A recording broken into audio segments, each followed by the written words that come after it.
So what do you call yourself? Welcome to the LaTangela Show. Hey. Hey, what can I do for you this fine day? This is your destiny. Hot, hot, hot. Right now. Welcome to the LaTangela Show.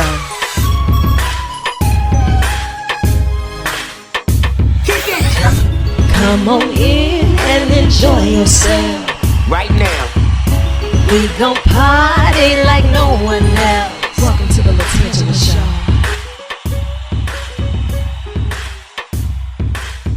Show. You're looking beautiful, darling. Oh, so are you. Thank you. Listen, I know that you are chiming in. You're in motion, so I won't hold you long, but I am super excited to finally be able to get you in the hot seat and on the tan line. When I tell you that Forever Fire is just like the biggest advocate. Hey, look, you got to talk to the Queen of Harlem. She out there, she running things. She's an author. She's Oh, that's so nice. Y'all got to connect. Was tagging me on your page. It was like, no, he said that. It's so weird. He said the same thing about you. He said, you got to connect. She's so amazing. And I said, okay, make it happen. And here we are. It's a family reunion. And I couldn't thank him enough. I know that your character, it'll take you places that chances are your feet won't even touch the room. But you did something that was so impactful that touched him from one side of the world and said that both worlds needed to collide. And I'm all for it. And I want you to think of this as an extension of your office. So whenever you have something going on or whenever you come into the capital city, it's a family reunion. Let's do it. I definitely look forward to that.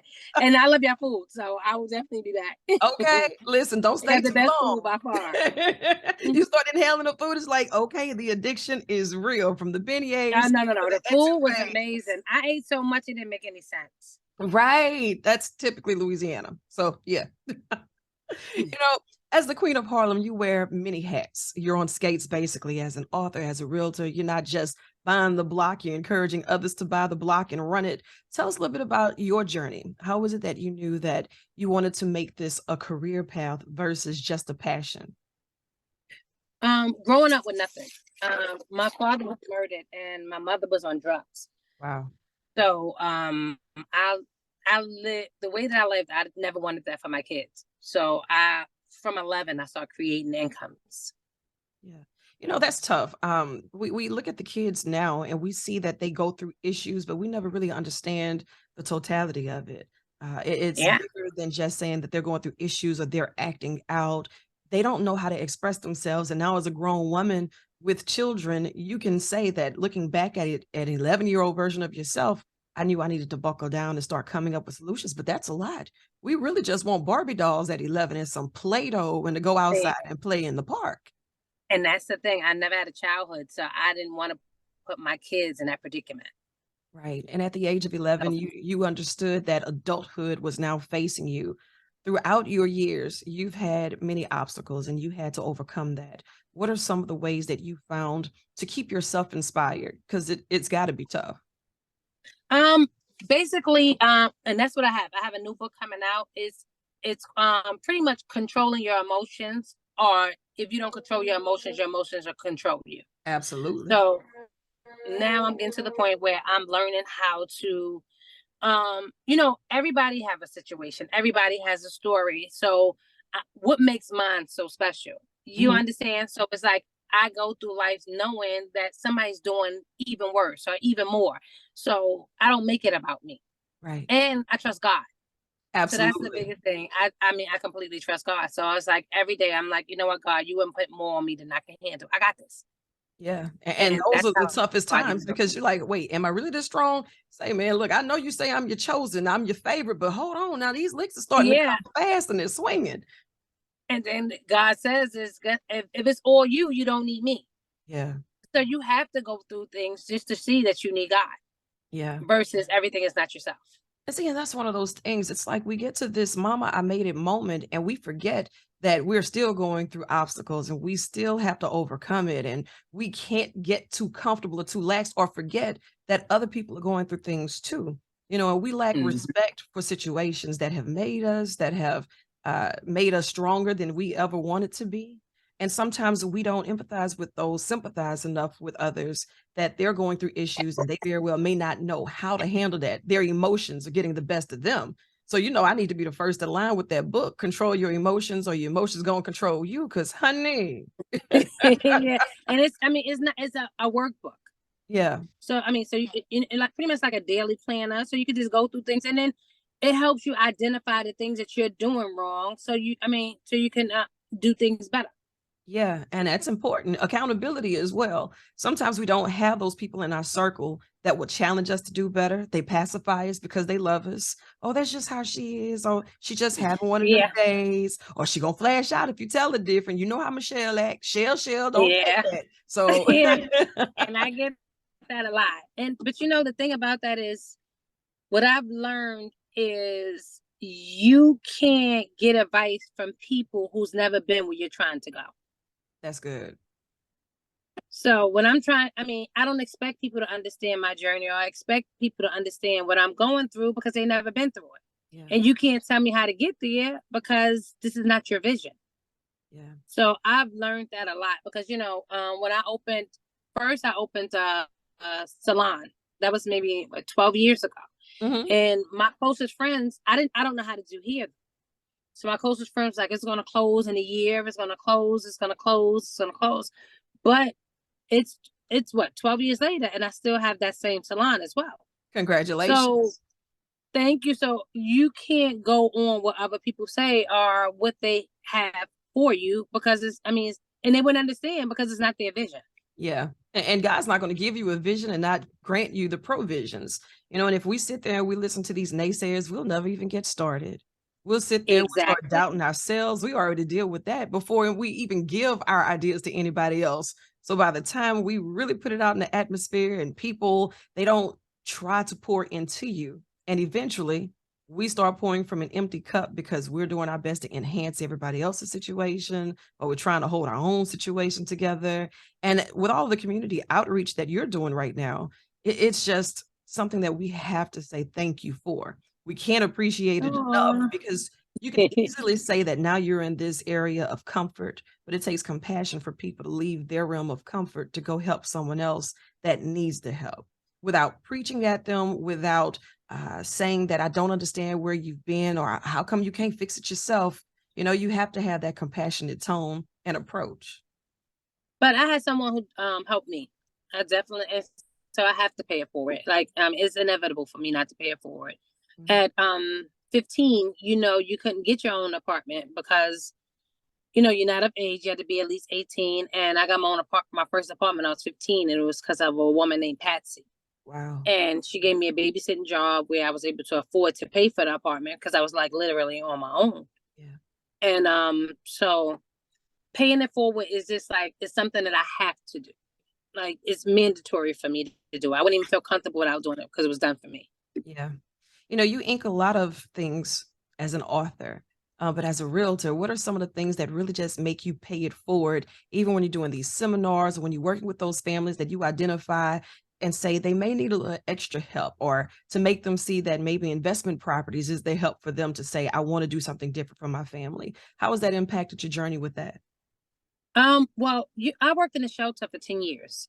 And what happened was, I used to go to my office every day, and it was this one guy, and everybody in the shelter hated him. And when I say everybody, literally everybody, including me.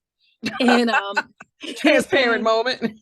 yeah, and I would go in my office, and he would scream through the hallways, he would yell, he would taunt people, he would be so mean. And then one day I came in, and I was just like, you know what? Let me try a different approach. I said hello, and he didn't speak. And the next day I said hello again. He still didn't speak. And then the next day I was like, how was your day? He didn't say nothing. Maybe about a week later, I was just speaking to him daily. A week later, I was like, how are you? And he started tearing. And then he started going through the things that he was going through, and the things that he's been through, Yeah. like you couldn't even imagine. So that's when I learned, like, you don't know what people are going through. Like, you need to be kind at all times, because you don't know what people are going You don't through. So know. we're judging him on his actions, but we don't know what he's been through. Yeah. It's all just some type of a taunted reaction, but nobody ever cares enough to get to the core of the hurt. Of the hurt, exactly. So I put him in an apartment. He changed tremendously. So then that's when I realized, with these landlords, a lot of programs, these people are not bad. They just been through a lot. So if you get to know them or understand them, you'll be happy to put them in your apartment, in your placement. So, that year I placed more people and homeless people in permanent housing than anyone. What year was that? 2014. I placed myself placed more than 10 people. Girl, look, I'm telling you right now, Queen of Harlem for Congress, I'm here for it. I got the No, campaign thank you. I'm signs and not into glitter and all. politics. No No, politics at not in all. it for politics. We're in it for the people, and that's what we need. So listen, I Yeah. said what I said, and I'm gonna get my little bulletin boards, and I'm gonna glitter them up because we're gonna make them fancy. Yeah. So that's why I get a better understanding of people now. So it definitely helped me elevate in my skills because I was able to place more people than I've ever placed before. Yeah, and even as the Queen of Harlem, you're stemming out and you're doing things in different states. You're doing real estate and consulting for those who really want to be in the game. You're doing the education of it all, encouraging people to say, if I did it, you can do it too. From New York, Pennsylvania, Atlanta, Connecticut, we're going to get you to Louisiana, all that good stuff. As you're working with Yeah. others And, who really want to make this a career choice, what are some of the tidbits that you give them for advice? oh God, real estate is what I've walked all parts of life. So of course, I've hustled before. Real estate is the shystiest game in the world. And you Wait, think that it's because it's legal. You think because it's legal that it's good. It's horrible. These people are disgusting. They're backstabbing. They're trifling. So you try to put some good in it. Like, you understand? wait. I try to show them that everybody's not like that. But Okay. if it's not written down, it didn't happen. I'm telling you, real estate is the worst game there is.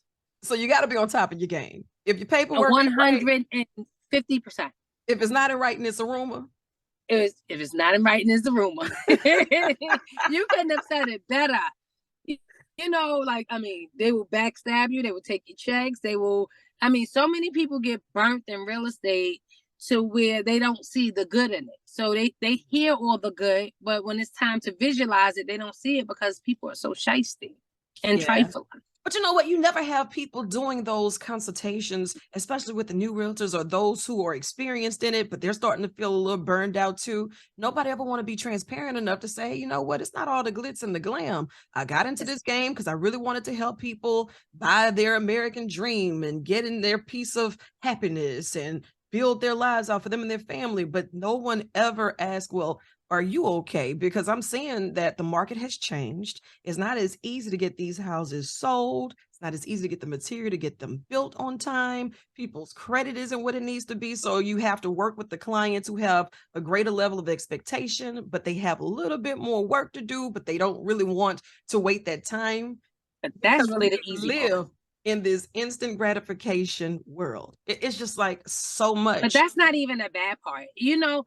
Those are all things that you expect. So it's not hard. But when you do a deal and you working on a deal, say a new realtor, you working on a deal for maybe 5 months, you're expecting this check. But being that you're not completely knowledgeable about the paperwork, your paperwork is not correct. And then you work all these 5 months, and then the other broker, they make sure they get all the money and you get not one penny. You like, oh no. And they see how diligent you working on it. But if it's not written down, it didn't happen. Honey, no, it happened. No, it happened. So this is what we gonna do. The fish fry happens at this point because somebody got to come get me. Like, yes. And that's what happened. A lot of times, like you'll go to a showing. Sometimes people will take a person to a showing, and being that they didn't sign a contract before they went to the showing, they'll double back and go to the person without you. Wow. And you just wasted all your time and you get not $1. And like I said, and if it's not written down, it didn't happen. Yeah. So you can argue your point or whatever the case may be, but you will not get paid. Okay. And see, these are the things that we really need to talk about. And I know that you're doing these seminars all over the world, but if you do not get that seminar in Baton Rouge, we gonna have us a problem. I will definitely, and that's the biggest thing. Like the houses, the not having the credit, all of that stuff you could work on. But if you miss a check, you can never get that check back. Now, everything else you can work and you can fix, but you can't get back money that's already missed. Attention to detail, you know, and that back to the basics program that you're doing for realtors, that's going to make it even more real, because sometimes they get caught up in all the paperwork of trying to get it together that they forget the paperwork of getting paid, because it's already assumed, or it's Exactly. just the smoke and mirrors and the hustle and bustle, and it's And a you simple think, you know overview. what, this is the right thing to do. Like, all right, I did the work, I'm supposed to get paid. No, it's not that cut, simple and dry. Yeah, and of course, you're out there working in the city that does not sleep, and if they do not sleep, that means they're up and they're scheming and trying their best to get over. So you have to be on top of your game. Exactly. So that's the only thing. Real estate, I mean, and people that's, you know, been on the other side of the world hustling, they be like, well, you know what, I came legal. And they think because it's legal is good. No, legal Yeah. is not good. You have to be more on point than when you were sitting on the streets. Legal just protects me a little bit more in this area. That's it. That's Exactly. it. Yes. And period. Yeah, Because back these to the people are, basics. yes. We got to get you here soon for that. And I know that you're also doing these conferences, but you're doing tournaments, the community outreach with that. Tell me all about it, because I've been working on my hoop game. You saw that? Did you see that? Look, stop flicking the wrist. Wait. Okay. Well, the tournament, well, I grew up in downtown Harlem. Uh-huh. And we used to have this place called Kingdom. Kingdom, everybody come. It's a big park. Everybody come. It's over 2,000 people, and we watch them play ball. So Okay. you meet the little friends, you do all of those things, and you just, I mean, completely enjoy yourself. What happened was it started being violent, like super violent. So for the past 15 years, it died down to completely nothing. Yeah. So, you know, in Harlem, a lot of people here like me. I got my friends are like my brothers. So I Yeah. have 100 brothers in Harlem. So they said to me, Michelle, if you get Kingdom, we'll make sure I said, well, you know what? Y'all got to make sure it's safe, because I can't ask somebody to bring their kids out and they're not safe. Right. I have to protect those kids like they're my own. So y'all got to understand, every time I come out, I'm putting my life on the line, because I have to make sure everybody go home safe. Yeah. They assured me a higher security the first year, no violence at all. Good. Zero violence. And when they said when it was zero violence, the senator and the mayor contacted me. And they was like, that was a big thing. Gave me an award and etc. The next year, same thing. We had the tournament. Then now NBA players and etc. came out, and it was an amazing time. And again, no violence. That's good. So we just want to show the kids that, you know, you can have fun. You can. And express yourselves. Meet your friends out here. Showcase your talent. Trust me, the sad thing is I don't even like basketball. Stop. Basketball is not my thing, but how happy it makes them, I enjoy it. Yeah. But that's not my thing. I'm not a sports person at all. She said, look, I'm just trying to go get back in the salon. That's it. Yeah, I'm not a sports person at all. No, that is amazing. You know, and then to see that the state representatives and the mayor, they'll see it and they appreciate it. Now tell them that they have to continuously support it, because they know that is exactly what is needed. And when you have other community stakeholders saying that, you know, if Michelle Smalls can do it, we can assist and we can help and we can do it too. We start cleaning it up one block at a time. I fully funded it out of my pocket, because I didn't want any funding, because I wanted them to see that it was genuine. You know, once you start taking funding with them, it takes from it, because they think that, you know what, everything is a scam. Right. So I wanted them that, now I take funding because they know what it is. It's from the heart. And you created that. The stature of it. Yeah, I didn't want no funding, because I didn't want them to get no second guesses and etc. I want them to see how genuine it was. I love it. And you know, you're doing some amazing things. And of course, you're always in motion. I see that you're back at it. So this is what we're going to do. We're going to... Oh, okay. All right. I'm telling you, safety first. I'm going to start fussing. Michelle, I'm going to start fussing. You ain't going to want to hear talking about this. She just, you know, she got somewhere to be. She got things to do. And we always hear the inspiration behind the things that you're doing. I know that a lot of people want to get together and they want to get behind you. They want to get behind the movement. They want to keep up with all of the things that you're working on, and even be the first in line to get the new book. How can we do it? Okay. The new book is it's gonna be on Amazon. Of course, I'm in Barnes and Noble and Target, and it's called Control Your Emotions, or Your Emotions Will Control You. And like I said, it's just a workbook, and pretty much a daily planner. And it keeps me going. Good. And secondly, far as the things that I do, I encourage everyone to do it for their state. Just let it come from your heart. When it come organic, it's no wrong way. Yeah. So when people say, well, Michelle, how do you do this? No, it comes organic. When you genuinely care for people, you do what comes from your heart. So it's no wrong way of doing it. It's no amount that you should utilize. Like, God forbid you do what you have. Like, God, I might spend 10,000 on a person, and you might spend $1. Yeah. That dollar is the same thing because it's coming from your heart. It's coming from the same place. So it's not the amount, is where it's come from. So long as it's coming from within, it's just as valuable as anything else. Exactly. My girl, Michelle Smalls, doing big things, the Queen of Harlem. I know this is your first field trip to the hot seat, but don't let it be your last, right? No, I love it, love it, love it. Because, I'm not a public speaker and I don't like speaking, but Stop. you can actually get things out of me. Get out of here. Okay, well, you know what? Don't worry about it, sweetheart. We're doing these once a quarter because we need our girl chat. That's what we need to do. Iron sharpens iron. I'm proud of you. And I want you to know that people are watching. We're paying attention. And just as Forever Fire connected us, you lit a fire in him that really just inspired him. And it did something for him to say, you know what? Like-minded individuals really need to meet and have these conversations, because leaders, sometimes we get tired too. Sometimes we just need to vent. It's not us complaining. We're just saying. But you have to be cautious of the rooms that you say it in, because some rooms will stop you and some rooms will tell you to stop, pause, and reset. And sometimes it's just all we need to do. So while you're in motion, while you're in transit of making it happen, I'm proud of you. If you ever need anything, you know you got it from this side of the globe. I need one thing. What you got? Well, challenging you as well. May 6th, I'm doing the block party for the homeless. And I seen the person in LA do it, and it turned out amazing.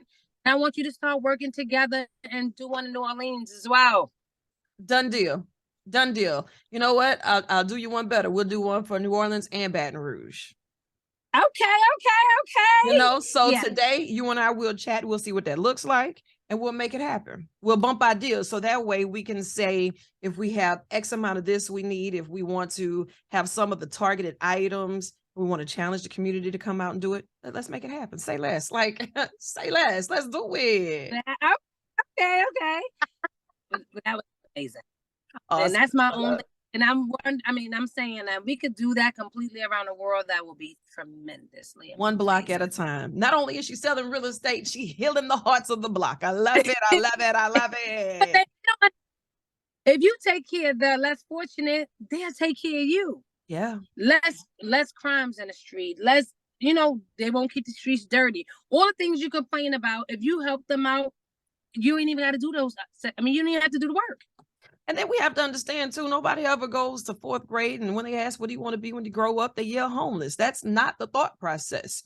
Exactly. Sometimes really good people get caught up in not so good situations. And we can't forget that sometimes a lot of us are just to check away ourselves, so exactly. That put things into perspective for a lot of people. And we really have to just be more compassionate and more intentional. If we see a void, whatever platform we have, I always challenge people to use their platforms. I don't care if you're in a salon, if you're in a school, if you're in Congress, wherever you are, use your platform, but do it for good. Exactly. Yeah, I'm proud of you. I'm excited about this. And that's going to be a summer project. So let's make it happen. Amazing. Yeah, let's do it. That sounds like a plan. So look, you chase the sun or let the sun chase you, but either way, get after it. I love you, and there's absolutely nothing you can do about it. Beautiful. You are amazing. And you're the dopest person by far. Thank you, sis. Thank you.